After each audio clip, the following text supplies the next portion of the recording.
निशंक होई रे मना, निर्भय होई रे मना, प्रचंड स्वविबळ पाठीशी नित्य आहे रे मना, नित्य आहे रे मना.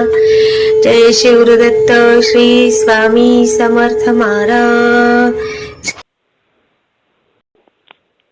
हॅलो ताई, अनुभव शेअर करायचा होता मला. हो बोला बोला ताई. हा म्हणलं मला आहे ना केंद्रदादांनी श्रीपाद वल्लभ चैत्र सांगितलं होतं.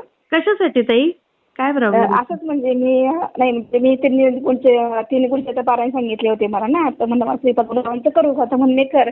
तर मी दादांना विचारलं मी कधी वाचतो, तर ते म्हणजे थांब मला जेव्हा मी सांगणार तुला तेव्हा तू पण वाचायचंच नाही नाही का.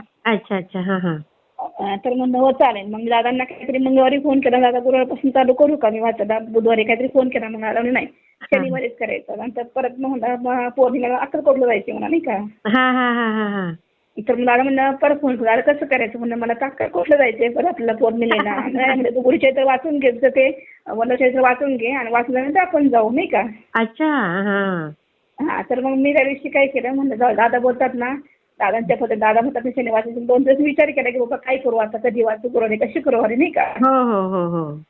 ना तर मग मी काय केलं, नाही मग दादा शब्द नाही बोलायचा, दादांनी बोलत तेच आपण करायचं नाही का. बरोबर आहे अगदी. हो. मग मी शनिवारी चालू केलं आणि मला पौर्णिमेची माझं संपत होतं ते शेवटचं. तर मग मी 3 वाजता 3:45 उठले मी नाही का. मला 3:30 उठून चालू करा 4 वाजता.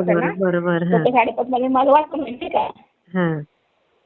आणि मी 3 वाजता माझं रिझल्टचं बटन चालू केलं आंघोळ करण्यासाठी आणि परत येऊन झोपले. झोपले तर काय झालं, मला झोप लागून गेली 3:30 वाजता काहीतरी. अरे. आणि झोप लागून गेली आणि तितक्यात माझ्यापाशी एक नाही का वयस्कर म्हणून टाकला वगैरे असं नाही, डोक्याला केस नाही काही नाही. आणि तो माझ्यापाशी उभा राहिला बेडपाशी आणि मला म्हणतो की अगं उठ ना, तुला जायचं नाही का, तुला वाचन करायचंय, तुला अक्कलकोटला जायचं नाही का. अरे बापरे. आणि थोड्यात मी शॉक झाले की बाबा इकडे तिकडे बघते, माझी मिस्टर झोपलेली, मुलंही झोपलेली, मला कोण उठवायला आले बाबा मला नाही का. अरे स्वामी चाले ना ताई. हो. मग मी दादा नाही फोन केला, जायचं अक्कलकोट द्यायची. दादा पण अक्कलकोटला आले, तुम्ही पण चालले म्हणलं नाही, गाडीची आवाज यायचं नाहीये. दादा मला पाठी फोन आला होता की ताई तू निघालीस का, कुठे म्हणलं निघाली मी आता नाही का. मी संध्याकाळी दादांना फोन करून सांगितलं रात्री मी म्हणलं दादा मला असंच नाही का उठवलं. म्हणजे दादा म्हणले की अरे तुला कोणी नाही तुला, स्वामीने तुला येऊन उठवले, कोणीच नाही, तू झोपून गेली असतील ना.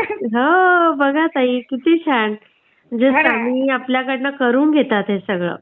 हो. आणि मी झोपले सुद्धा मग नसतं उठले, कारण आदल्या दिवशी माझी झोपणूच झाली ना. तुम्ही नसतं उठल्यावर म्हणजे उठता येईल आणि 4 वाजता उठून चालू करेन, पण नसतं माझं. मला 5:30 तुम्ही निघायचं अक्कलकोटला जायला.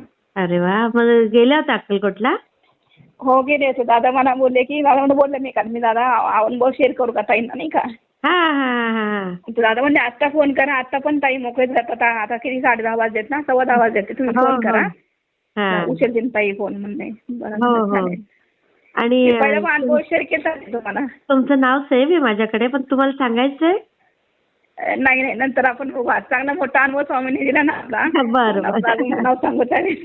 बरं मला की नाव का नाही सांगितलं म्हणून. नाव नाही सांगितलं मी. हो चालेल. श्री स्वामी समर्थ ताई. हो श्री स्वामी समर्थ. हे असेच काही अनुभव असतील तर या दिलेल्या नंबरवर रात्री 9 ते 10 ह्या वेळेमध्ये तुम्ही शेअर करू शकता.